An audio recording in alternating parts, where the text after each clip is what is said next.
Guntur mayor Kavati Manohar Naidu తన పదవికి రాజీనామా చేశారు. కూటమి ప్రభుత్వం వచ్చిన తర్వాత తనకు అనేక అవమానాలు ఎదురయ్యాయని మనోహర్ నాయుడు ఆరోపించారు. ఎన్ని అవమానాలు ఎదుర్కొంటూ ఇంకా పదవిలో కొనసాగాల్సిన అవసరం లేదన్నారు.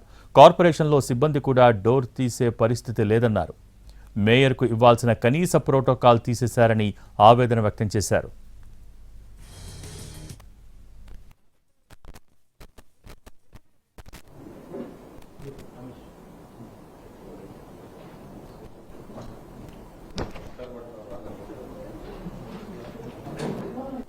పదిహేడవ తేదీన సమావేశం నిర్వహించండి